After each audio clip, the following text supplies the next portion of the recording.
are here with Mr. Raymond Joyce, and I'm sure, as you guys know from previous shows, he has an incredible wealth of knowledge about gardening and all things outdoor.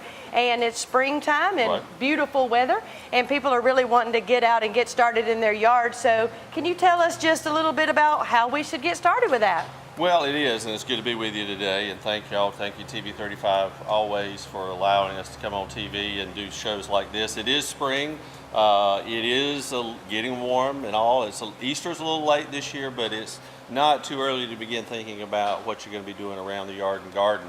And one of the things that you need to look at is whether you're going to, if you're a fan for growing vegetables, or if you're a fan for doing annuals and perennials and woody plants, you know, flowers that way. So you kind of have to decide.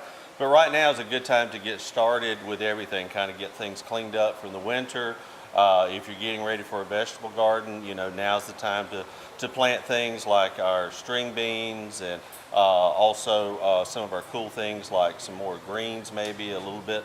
Getting on the end of lettuce time, but we probably could still do that as far as the garden.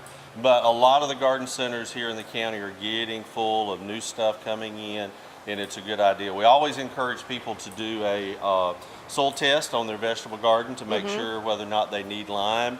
And also on there, we also tell you what fertilizer to use as well. And most common fertilizer is a 10-10-10. In the garden too, we use a 5-10-15 as well. So it's just kind of an idea to get started. Can I interrupt you for just a second, and let's tell people who wouldn't know how to get that soil test how they would go about doing that? They would just come by the extension office, the Lawrence County Extension Office over on Telfair Street. We're right behind Farm Bureau, 1511A Telfair Street. And we're there Monday through Friday, and we're there from 8 to 12, 1 to 5. And also the cost of the test is $6. Okay. You can come by and get the paper bags and the soil bags, and also if you need to borrow a probe, we have a soil probe that you can check out, check back in as well. But it's a great way to find out, and you're not wasting a lot of fertilizer, you're not putting out extra stuff that you really don't need on the garden. And that is true also for your lawn, to soil test for your lawn, and also to soil test your flowers as well, so that you know what your plants need. Just like we need food every day, plants need food, and we do that through fertilizer. And some need different nutrients and all, just like we do. And there's a lot of different ways. And you know, you'll find fertilizer available at most all of the garden centers, farm supply dealers as well. And you can get a small bag like these in front of us, or you can get a larger bag. A 40-pound bag typically is what most come in. Well, that's great to know. That's good information about that soil test being available at your office. I didn't know that. We take the soil, we ship it to our lab on campus in Athens at University of Georgia.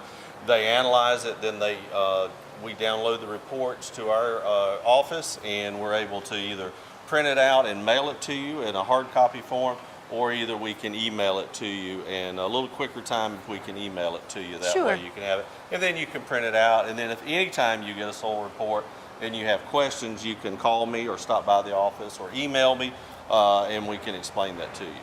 That's great. That's great. So we're back to getting started. We get out in the yard. Right now people are looking for transplants. These are some beautiful tomato transplants here. These were grown. This particular company is Bonnie Plant Farms, and there's other different companies around. They're located over in Alabama, and for a while I thought they were only to the southeast, but they actually have growing facilities around the country and offer it. But this particular variety is a patio, which is ideal for taking it and putting it in a container with it. And it's also what we call a determinate tomato, meaning that it's going to grow up to a certain height and stop. It's going to continue to produce, but it's not going to get 6-8 feet tall. It's actually going to grow up to a certain height. That's great. That's great. And what you're looking for in these transplants, you're looking for good healthy ones. Make sure it has a good stocky stem and good root system. And the other is to read the tag, and also to figure out a little bit more about the disease resistance that the tomatoes have, which is very important, particularly those going in the garden, actually into the soil. In a container, typically we can control those diseases a little bit better because we're using potting soil rather than soil from the yard or anything like that. These are already in bloom. Probably if I were planting these, I'd pinch the flowers off. Oh. Also, a unique thing about tomatoes and peppers, if these are too tall or leggy, you can actually plant these deeper than the root system. You can actually take and plant them where there's just a few leaves coming out of the top. Help support it in the ground as well. And all these roots will actually, where these leaves are, roots will form. Also, if you got a leggy, spindly one, and it may be the last few that they have and they're all spindly, don't let that discourage you. Just take it home and plant it deeper. But only tomatoes and peppers you can do that way. That's good information as well. Most everything else. But you can find transplants. A lot of people like transplants so they get a quicker start. Sure. And these are grown in a greenhouse. They're from seed. They're seeded into these containers, grown in a greenhouse, and then brought and sold locally. The other is that if you want to grow your own, and you can grow your own transplants, but the other thing is you can actually just buy the seeds and actually plant the seeds right into the ground. Right. In there. And you can also plant these in pots. This, for example, is a squash. It's a summer crookneck squash that way. And you can plant it from seeds. And this particular one is a cucumber. And you can get different varieties. One of the things that you want to check is to make sure that it has been tested recently. You can kind of look here and see on the label, it will tell you what year or month it was tested. These were tested in October of last year. And again, many of the seeds will be continuing to be tested so that you get good germination. If you have extra seeds when you're finished, the trick is put them in the refrigerator or freezer and seal them up, put them in there, and you can have them for next year. Right, so that they will continue to be an active seed. A seed is alive, it's a living thing. Sure. A lot of people don't think. But in the vegetable garden, you're going to utilize your transplants or seeds. You're also going to utilize fertilizers, and many people like to use the Miracle Grow. Absolutely. And liquids are good. It's kind of a supplemental. The liquids are good to use, but it's also good to use a granulated, right? And you can find that, like we talked about, in the 50-pound bags and all like that. One of the things that you'll also like over here with the vegetable gardens too is you can use this preen material. Let's see which one is this a weed and feed? No, that's not a weed and feed. Okay. That's just this particular one. If you'll notice, what you want to read on here and make sure that it says vegetables, and that to use in your vegetable garden, or to use, like for example here it says use around flowers, vegetables, roses. So what you do, this is a pre-emerge, is that you would follow the directions and either put your seeds or your plants out and then follow the direction. This is a granule, you just kind of shake it. I do like these tops that have the shakers. Right. That's really nice feature of these, so you don't have to have a spreader. That's right. A separate piece of equipment, that's nice. Right. And you can use, like this one is great for using the vegetable garden. This particular version is used around, this one actually has two herbicides or weed killers in it. You could use this around your shrubbery, around your annual color that you may have, and this prevents the weeds from coming up. That's great. I need to grab some of that on the way out myself. And then others, I was going to see here, let's see what this is. Yeah, this is also, some of the weed, these products like this, the preen and others, are granulated. This is liquid, liquid form. And this liquid form is also good to use in the vegetable garden too. Always read and follow the label directions. The label is the law, so make sure you follow along with it. Because these are possibly concentrated, and you don't want to use too much of the product at any given time. If it says 1 teaspoon per gallon of water, use 1 teaspoon. If they could have got away with use 2 teaspoons on there, they would have. They would have, right? But it's that way. And these, for example, this is a new one that's kind of come on the market from Roundup. And again, you have to read the label. Now this one can be used only in, this one can be used, I believe, let me look right quick like, that's right, yeah, this is mainly around your annuals, your trees and shrubs, but read the label. There's also a built-in applicator here, just like you mentioned before.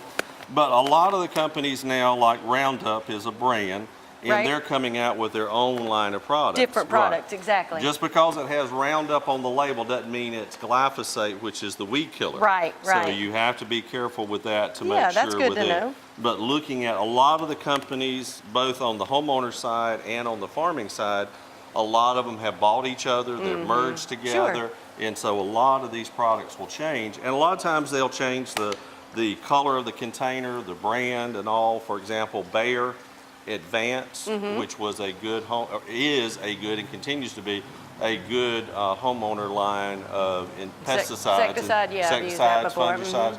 Now they've changed their name from Bayer Advance to Bio Advance. So they've changed their name. So you kind of have to look around and see the product may have changed names, but it's the same chemical inside. But again, the biggest thing is to read the label. Definitely. And a lot of people complain about these labels being so small that you can't read them with that. And the best thing to do is, if you have computer access or to the internet access to the web, go online. They're online. You can print them out big enough that you can read them. Sure, that's and a that good way tip that as you well. have, right. And so we encourage people to be sure that you read. These specialty fertilizers you may need in your garden. That's actually a pesticide there. We've got that one stuck in there.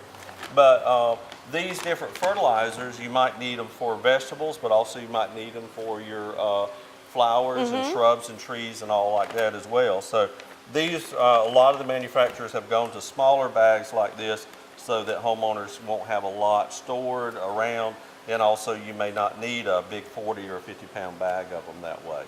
So great things to use. But it is time to do vegetables. And we talk about here a little bit more about other fertilizers. And these can be used in the garden and also used in the flowers. Yeah, it's kind of a small package, so it looks like it was intended a little bit more for interior. But if you only have potted plants outside, you could sprinkle that around. Right. And what this is actually a slow release fertilizer. It's actually, the Osmocote actually has the fertilizer in little plastic prills, as they call it. And so when you put moisture and you've got heat there, temperature is good, it will actually release that fertilizer as you're watering.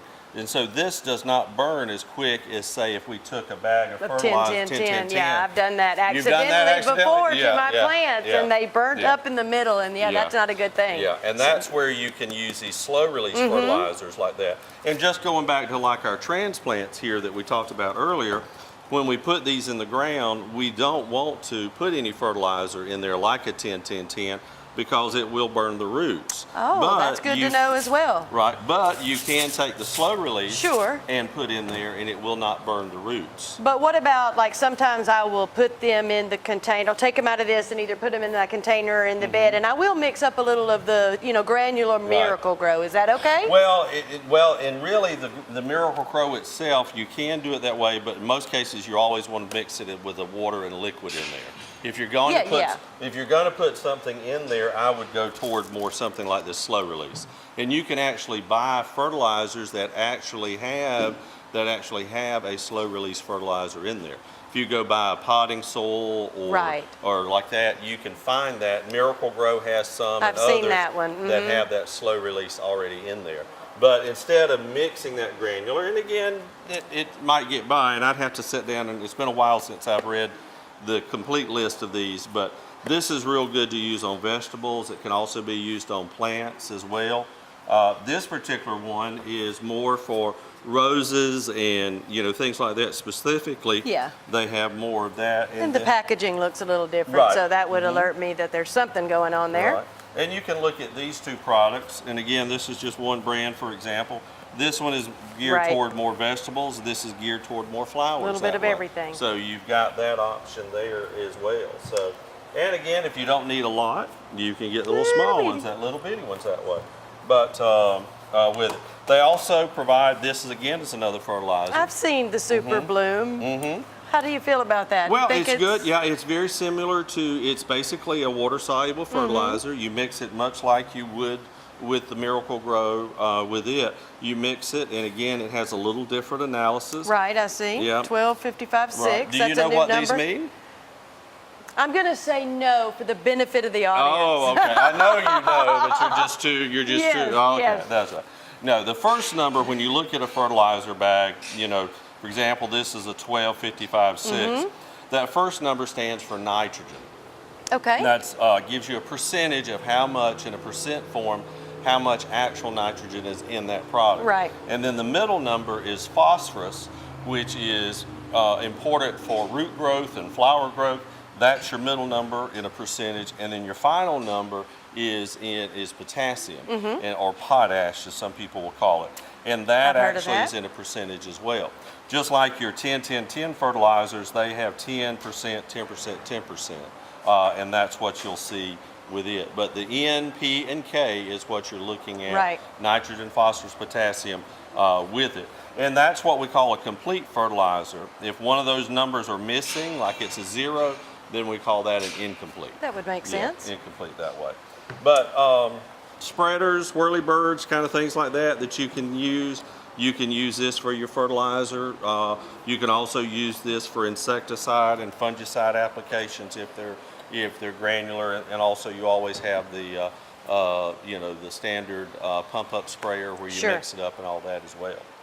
So we got these tomatoes. We're going to put them in the ground. We can put them a little bit lower if we want to stabilize them. Right. And I just want to touch base again that you said if you were putting them in right now, you would pinch that flower off? I'd pinch the flower off because Okay. what I'm wanting to do is I'm wanting it to grow foliage. I'm wanting it to grow roots, Right. foliage, and whereas with this, and you think about an annual plant like these tomatoes, their sole purpose is that plant grows from seed, is to grow leaves, flower, produce a fruit. seeds, and then die. Yep. And so it's wanting to, so by taking these flowers off, You're you gonna put all that slow it energy, down a little you're putting bit. all that energy into leaves Great. rather than that.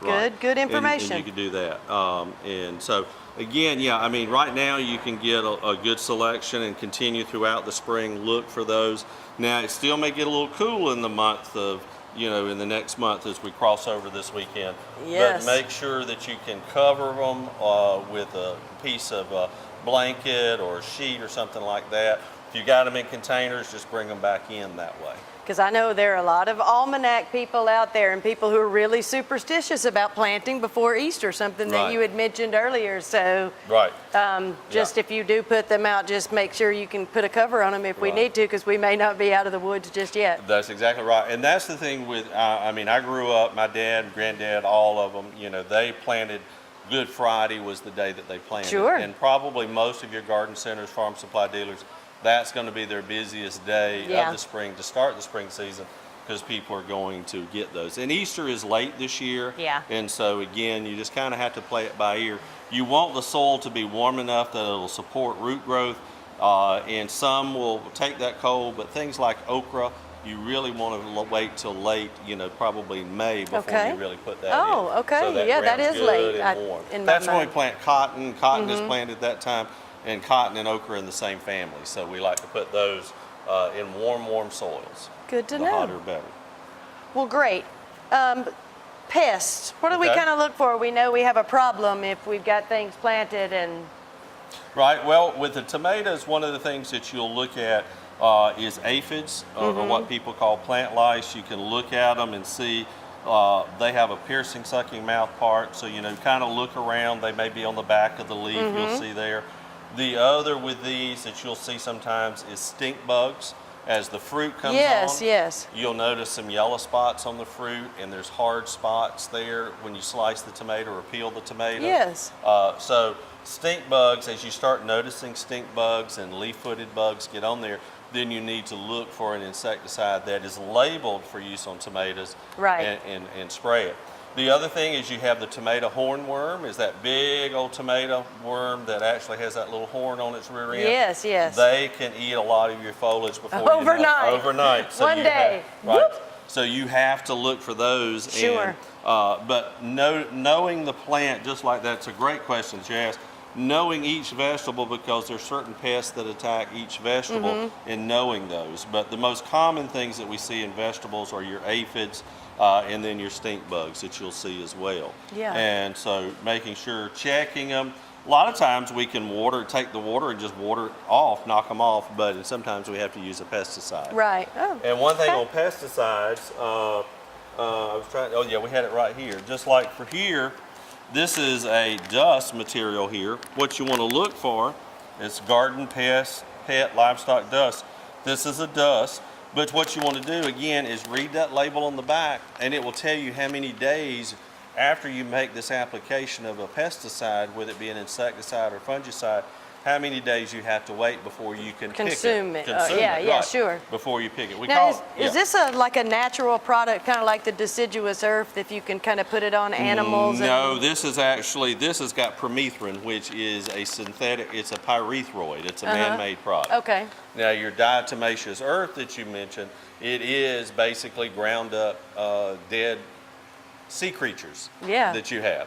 And one of the things that people will use the diatomaceous earth, what is a good one, is for like snails and slugs.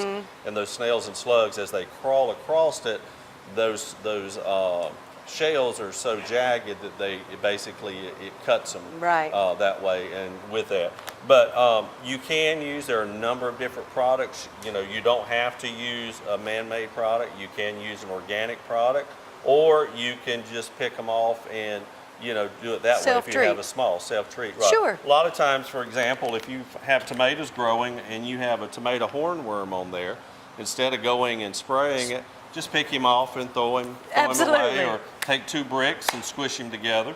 But you can go through and pick them off like that. Yeah. Yeah, with it, and it works good that way. And I mean, I know a lot of people, especially if you're not tending large acreage, are really not into using the pesticides and such. So, maintaining in that way would be great for them. Right. If you can put up with, particularly with your vegetables, and there is one grocery chain I understand that is looking at bringing in a lot of the coals that are culled out because they don't meet the standards as far as the USDA standards as far as what can be sold. So a lot of those vegetables that we get are perfect looking, but there's a lot of imperfects that get thrown away or get recycled into compost. So if you can put up with a few